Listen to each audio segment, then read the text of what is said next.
तो आपको बताएं कि खैबर पख्तूनख्वा में दहशतगर्दों के खिलाफ ऑपरेशन पर विफाक और सूबे के दरमियान अब नया तनाज़ा शुरू हो चुका है। बानी PTI की हिदायत के बाद गुज़श्ता रोज खैबर पख्तूनख्वा हुकूमत ने सूबे में फौजी ऑपरेशन की ही मुखालिफत कर डाली है। बदअमनी के खात्मे के लिए अवाम की मुशावरत से इक़दाम का मुतालबा किया है और खबरदार किया है कि ऑपरेशन और ड्रोन हमलों से अमन की बजाय बदअमनी और दहशत के माहौल में मजीद इजाफा होगा। तहरीक इंसाफ हुकूमत को बदनाम करने के लिए खुद साख्ता तौर पर हालात खराब किए जा रहे हैं। ऐसा ही उज़ैर और कौमी असम्बली की अगर बात की जाए तो उसमें PTI रहनुमा असद कैसर ने यह वाज़ेह किया है कि KP में मजीद किसी ऑपरेशन की इजाज़त नहीं दी जाएगी। खैबर पख्तूनख्वा के अवाम की मर्जी के बगैर कोई ऑपरेशन नहीं हो सकता है। आपको ये भी बताते चले कि सूबाई हुकूमत के फैसले के बाद विफाक की जानिब से भी शदीद रद्द अमल सामने आया है। वज़ीर ममलिकत वराए दाखिला तलाल चौधरी ने पार्लियामेंट का महाज संभाला और दो टोक अल्फाज में वाज़ेह किया कि कोई नया ऑपरेशन नहीं हो रहा। जारी ऑपरेशन को किसी का बाप भी नहीं रोक सकता है। नेशनल एक्शन प्लान के तहत कार्रवाइयां जारी रहेंगी, जबकि फैसला करेंगे कि दहशत गर्दों के साथ हैं या कि पाकिस्तान के साथ हैं। और वज़ीर कानून आज़म नज़ीर तारड़ ने भी सवाल उठाया कि दहशत गर्दों के साथ मुज़ाकरात किसने किए।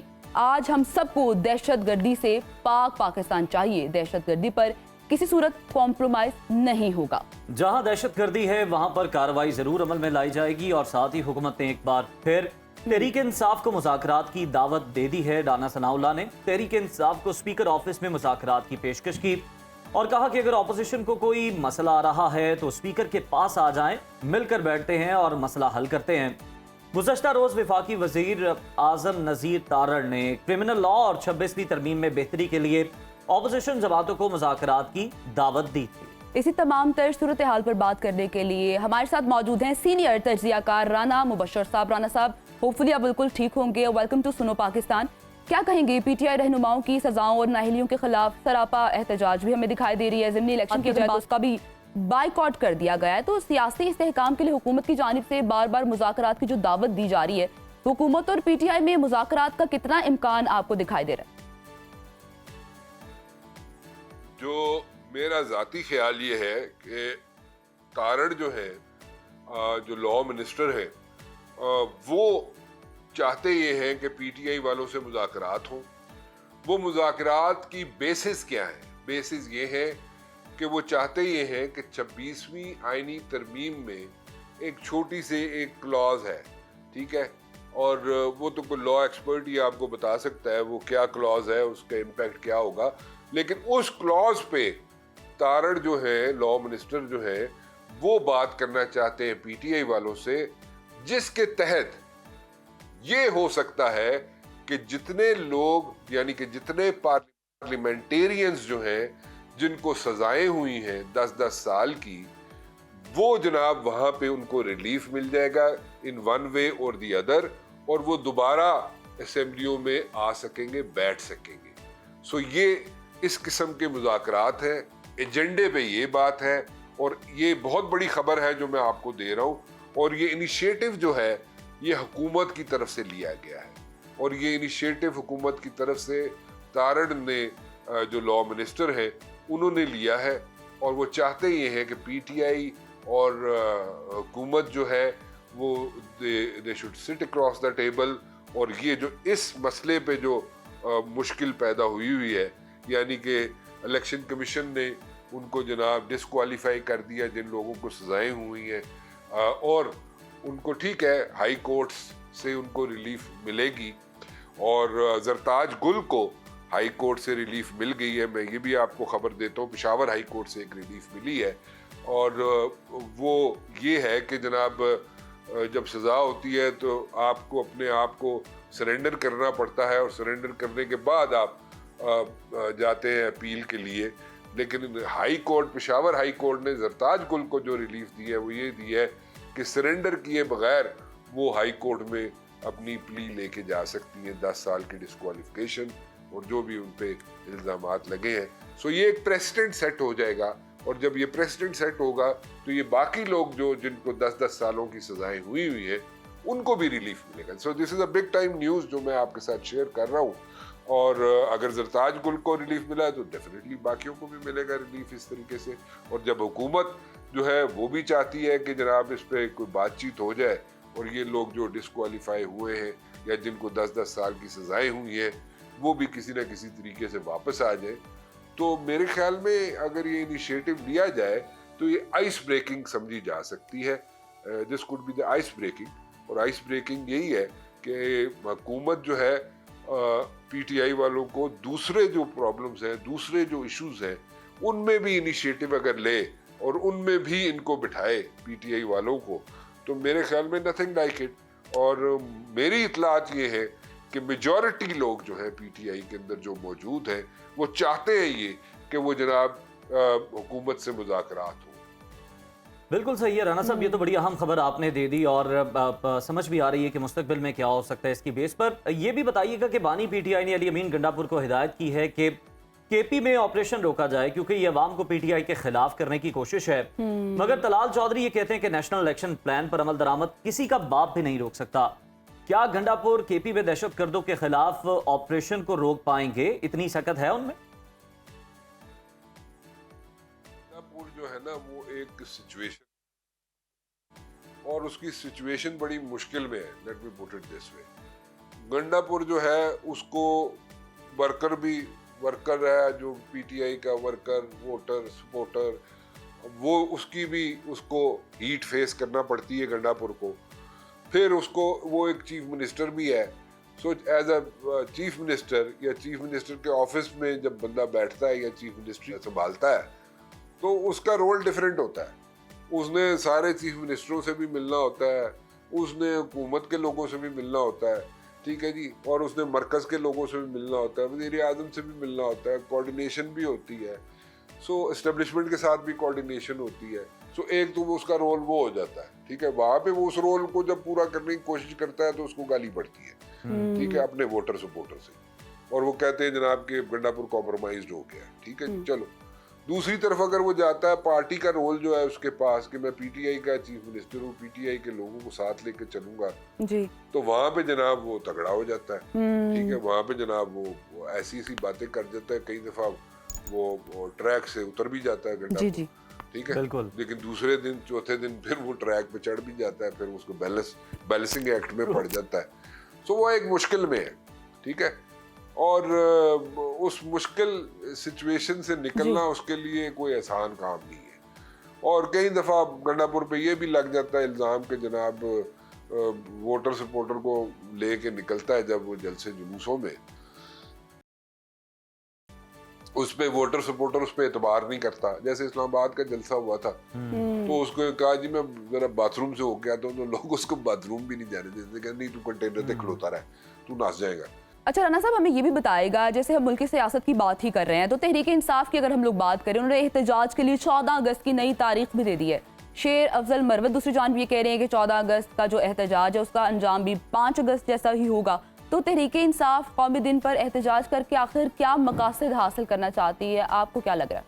देखें, ये बार बार जो है ना ये तहरीकों की डेट्स देना, दैट गोज अगेंस्ट पीटीआई, क्योंकि अगर इसी तरह डेट्स देते रहेंगे पीटीआई वाले तो एक सिचुएशन बन जाएगी, क्योंकि वजह है उसकी, बल्कि वजूहात है उसकी। चले late me put it this वे, देखें रियलिटी ये है कि पीटीआई जो है अपना जो एजेंडा होता है, एजेंडे से मुराद मेरी ये है कि जो स्ट्रेटजी होती है ना, till the neck of the moment PTI वाले उसको सामने नहीं रख सकते और बता नहीं सकते। उसके रीजंस हैं, क्योंकि पीटीआई वालों के जहनों में एक चीज़ होती है कि अगर उन्होंने अपनी स्ट्रेटजी जो है वो पहले बता दी तो उनको जनाब रोक लिया जाएगा, पुलिस रोक लेगी, एडमिनिस्ट्रेशन रोक लेगी, कोई उनको रुकावटें खड़ी हो जाएंगी। सो ये ठीक है, वो जेन्युइन बातें हैं, उनके जहन से अगर सोचा जाए, पीटीआई वालों के जहन से सोचा जाए तो इसमें कोई गलत बात नहीं है। लेकिन उससे हो क्या रहा है? उससे हो ये रहा है कि आखिरी वक्त तक जब आप स्ट्रेटजी नहीं बताएंगे अपने वोटर सपोर्टर को तो उसके माइंड में कंफ्यूजन रहेगी, वो कंफ्यूज भी रहता है। सो वो एक मुश्किल में इस वक्त पीटीआई वाले, पीटीआई की क़यादत, let me put it this way, जो बाहर है वो एक मुश्किल में है कि स्ट्रेटजी बताते हैं तो वो उनके लिए मुश्किल पैदा हो जाती है, एडमिनिस्ट्रेशन, पुलिस उनके लिए मुश्किलात पैदा कर देती है। अगर नहीं बताते तो उनका वोटर सपोर्टर जो है वो कंफ्यूज हो जाता है।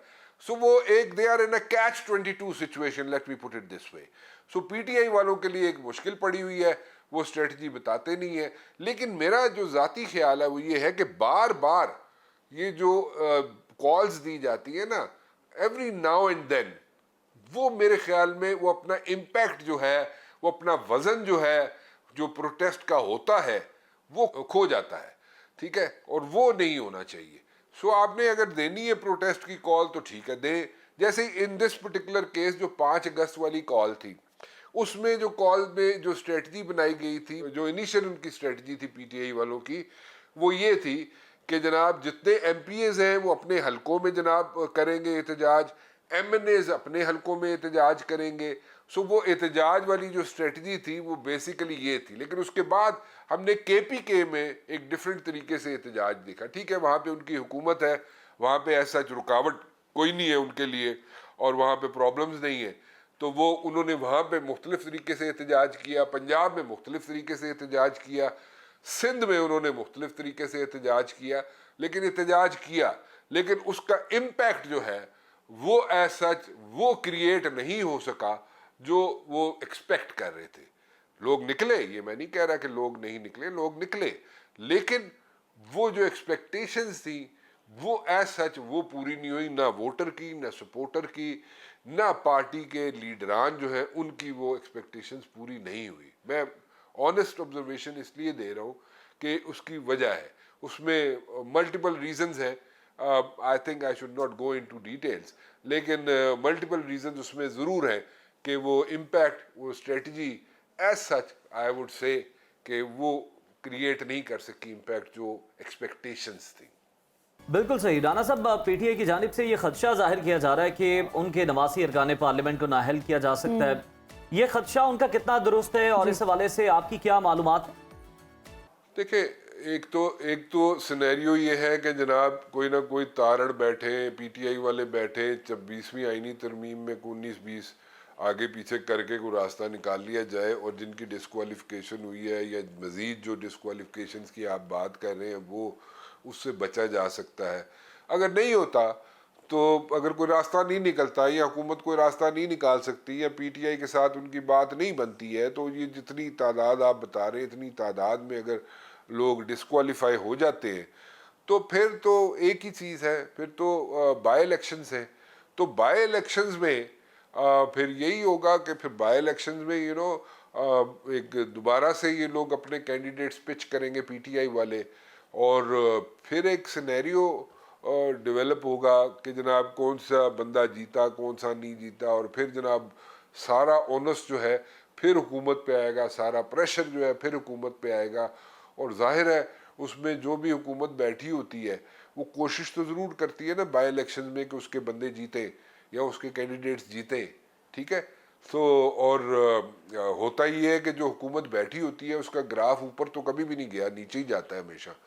तो वो एक अगर ज़्यादा बंदे या ज़्यादा सीटें निकाल लेती है हुकूमत इन बाई इलेक्शंस में, जितने बंदे डिस्क्वालीफाई होंगे, तो फिर वो एक फिर और प्रेशर पड़ जाएगा कि जनाब इन्होंने धांधली कर दी थी हुकूमत वाले ने या अपनी जोर लाया इन्होंने हुकूमत वाले ने, तो इन्होंने जनाब फिर एक दफ़ा फिर इतने जनाब वो 45-47 फॉर्म वाली वो कहानी शुरू हो जाएगी जो किसी हद तक कभी दबी हुई है, फिर एक दफ़ा फिर शुरू हो जाएगी। So it's going to be a tricky situation. लेकिन जैसे कि मैं हमेशा कहता हूँ पाकिस्तान की जो पॉलिटिक्स है वो तो बड़ी स्लिपरी फील्ड है और ज़्यादातर डे टू डे पॉलिटिक्स चलती है। सो लेट्स सी, बेहतर तो ये है कि आपस में बैठ जाएं हुकूमत वाले भी और पीटीआई वाले भी और बैठ के चीज़ों को सॉर्ट आउट कर लें, बजाय इसके कि बाई इलेक्शंस में जाएं। बाई इलेक्शन में फिर वही प्रेशर, जैसे मैंने कहा कि ज़्यादा प्रेशर पड़ेगा गवर्नमेंट पे, क्योंकि गवर्नमेंट अपना जोर लगाएगी, पीटीआई वाले कहेंगे नहीं जी हमारी इतनी सीटें बनती थी, इतनी सीटें हमने निकाली हैं क्योंकि हमारे साथ अवाम है, हमारे साथ वोटर, हमारा सपोर्टर जो है वो पीटीआई को वोट देना चाहता था, धांधली की है हुकूमत ने या ये कर दिया वो कर दिया, फिर वो एक नई सिचुएशन में पड़ जाएगी सारी चीज़ें। सो इट ऑल डिपेंड्स के सेम एलिमेंट्स जो है दोनों साइड ऑफ द फेंस पे, यानी कि पीटीआई की तरफ भी सेम एलिमेंट्स हैं और इसी तरह हुकूमत के अंदर भी सेम एलिमेंट्स ज़रूर हैं। सो अगर वो सैनिटी प्रिवेल्स तो nothing like it. Anyways, let's see. We can just hope for the best. Rana साहब, गवर्नर केपी के फैसल करीम कुंडी ने वज़ीर आला के खिलाफ तहरीक अदम एतमाद लाने का इशारा भी दे दिया है। आपको क्या लगता है कि मुस्तकबिल करीब में अली अमीन गंडापुर की वज़ीरत आला जो है उसकी छुट्टी हो सकती है या कोई और रास्ता भी उनके पास मौजूद है? देखें, ये एक बड़ा मुश्किल सवाल है और इसलिए मुश्किल है कि अगर देखा जाए तो फैसल करीम कुंडी जो है वो चीज़ों को पुल कर भी सकता है और नहीं भी कर सकता। ठीक है, एज अ गवर्नर वो चीज़ों में अपना रोल प्ले कर सकता है कि अगर कोई नो कॉन्फिडेंस मूव लाई जाती है against the chief minister Gandapur तो अपना रोल प्ले कर भी सकता है और नहीं भी कर सकता। उसकी दो वजूहत हैं। देखें, अगर एक साइड पे मैं देखूं तो ये जो अभी सेनेट का यहाँ पे पिक एंड चूज़, मैं कहूँगा सेनेट के जो पिक एंड चूज़ हुई अभी, और उसके अंदर जो हमने देखा जो नॉर्मल एक्सरसाइज होती है वो नहीं की गई पीटीआई की तरफ से, और उसमें जो वजूहात हैं उसकी वो ये है, one of the reasons is कि जनाब वो इसलिए नहीं की गई कि शायद कुछ बंदे पीटीआई के पैसे लेके कि गड़बड़ ना कर जाते, दूसरी तरफ ना चले जाते। और ये अगर कहा जाए ना कि जनाब सेनेट के इलेक्शन में पैसे नहीं चलते हैं तो वो पता नहीं कौन सी दुनिया में रह रहा है कोई बंदा, सोचता रहे, मुझे उससे क्या लेना देना। लेकिन एनीवेज बिल्कुल चलते हैं और मेजॉरिटी ऑफ द टाइम्स चलते हैं, late me put it this way, majority सीटों पे चलते हैं।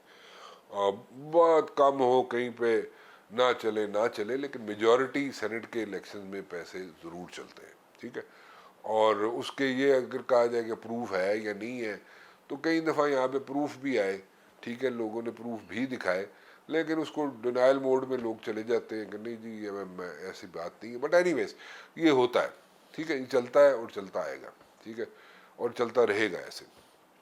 बाकी रहेगी बात कि वो ला सकता है नो कॉन्फिडेंस मूव कुंडी इनके अगेंस्ट या नहीं ला सकता, डिपेंड करता है कि अगर जेयूआई भी मिल जाती है पीपल्स पार्टी के साथ और फिर जनाब नो कॉन्फिडेंस लेके आती है तो वो एक टफ टाइम ज़रूर दे सकती है, और वो टफ टाइम जो है गंडापुर को ज़रूर मिल सकता है, और वो टफ टाइम जो है केपीके की हुकूमत को ज़रूर मिल सकता है। So it's going to be, I would say, neck to neck situation बन सकती है पीटीआई के लिए और पीटीआई की हुकूमत के लिए। मतलब नेक टू नेक जा सकता है काम, और ये कहा जाए कि जनाब को कामयाब हो जाएगा, गंडापुर कामयाब हो जाएगा अपनी हुकूमत सेव करने में, या पीपल्स पार्टी उसकी हुकूमत गिरा देगी, वो जेयूआई साथ मिले तो फिर मुमकिन है। और उसमें कितने बंदे तोड़ सकते हैं ये, that is yet to be scene.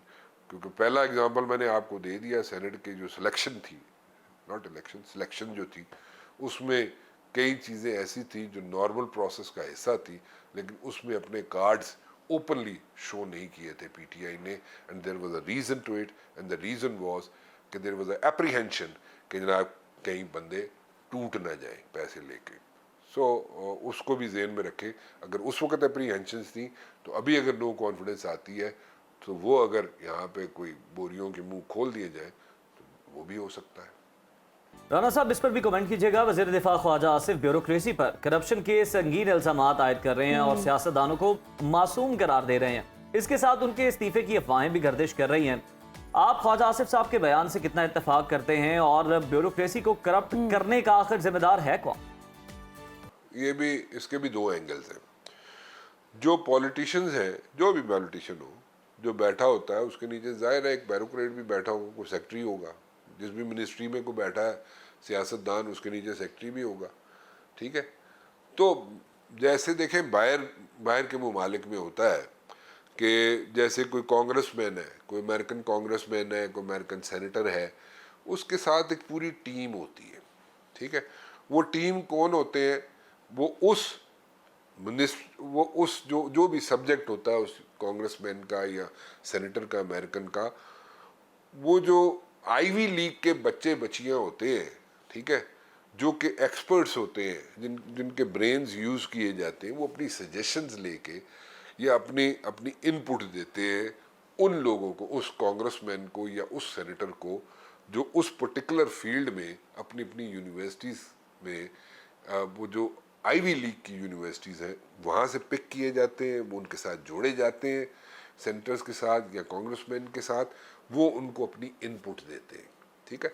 सो जो भी कांग्रेसमैन होगा अमेरिकन, जो भी वहाँ पे सेनेटर होगा अमेरिकन, वो उसको अपनी इनपुट मिलती है उन जहनों से जो कि टॉप ऑफ द लाइन होते हैं, बच्चे बच्चियाँ आईवी लीग यूनिवर्सिटीज़ के, ठीक है। सो वो उसको इनपुट देते हैं। इन दिस पर्टिकुलर केस हमारे मुल्क में ये होता है कि जो भी उसके साथ जो ब्यूरोक्रेट होता है, जो गल वो दसदा है, वो समझदा है politician, majority of them politicians की बात, मेजॉरिटी पॉलिटिशियंस की बात, वो समझता है जनाब के गल ठीक है। So might as well educate them, ठीक है ना, might as well educate them. So politician को एक ब्रीफिंग मिलनी चाहिए कि भाई ए ताड़ी यूनिवर्सिटी सॉरी ए ताड़ी मिनिस्ट्री है, ए ताड़ा काम है, ठीक है, this is how things work, ठीक है। सो ताकि उसको खुद भी नो हाउ हो पॉलिटिशियन को। वैसे तो पॉलिटिशियन अगर ये कहा जाए ना कि बहुत मासूम है, जैसे ख्वाजा आसिफ कह रहा है, तो मैं I don't buy that. Majority politician एडे मासूम भी नहीं होंगे, ठीक है, वो भी खुली छुट्टी दे देंगे ना सैकटरी नू कि सैकटरी साहब जो दिल करता जी करो। सो वो इक्वली हैंड इन ग्लव होंगे ने। सो ख्वाजा साहब पता नहीं की कहना चाह रहे ने या की करना चाह रहे ने, so that is a separate thing. लेकिन मेरे ख्याल है जिस तरीके ਨਾਲ Khwaja Sahab as a defence minister चल रहे ने, ਉਹ ਮੇਰੇ ਖਿਆਲ ਵਿੱਚ ਉਹਨਾਂ ਦਾ ਦਿਲ ਜਿਹੜਾ ਨਾ ਭਰ ਗਿਆ ਮਿਨਿਸਟਰੀ ਤੋਂ, ਜਾਂ ਉਹਨਾਂ ਨੂੰ ਪਤਾ ਚੱਲ ਗਿਆ ਕਿ ਉਹਨਾਂ ਨੇ ਹੀ is on his way out ਜਾਂ ਉਹ ਜਾਣ ਵਾਲੇ ਨੇ। ਸੋ ਇਸ ਵਾਸਤੇ ਉਹ ਮੇਰੇ ਖਿਆਲ 'ਚ ਇਸ किस्म ਦੇ ਬਿਆਨਾत दे रहे हैं। बिल्कुल ठीक है, बहुत शुक्रिया राना मुबशिर साहब, बड़ी अहम आपने खबरें दी हैं। और दूसरी जानिब अब हम देख रहे हैं कि मुज़ाकरात का डोल भी डाला जा रहा है और हुकूमत की जानिब से ये पहल की गई है, क्योंकि हुकूमत की ही जिम्मेदारी होती है कि वो मुज़ाकरात का जो है वो दौर शुरू करे और अपोजिशन को मुज़ाकरात की मेज़ पर लाए। लेकिन संजीदगी पर सवालात फिर भी होंगे कि ये कितने संजीदा मुज़ाकरात हो सकते हैं, क्योंकि ऐसे ही और देखना उज़ैर उन्होंने 14 अगस्त की डेट भी अब दे दी है, अभी हम ये भी देख रहे क्या होगा। भी कोशिश की थी मुज़ाकरात की, लेकिन कोई हल नहीं निकल पाया। बिल्कुल ऐसी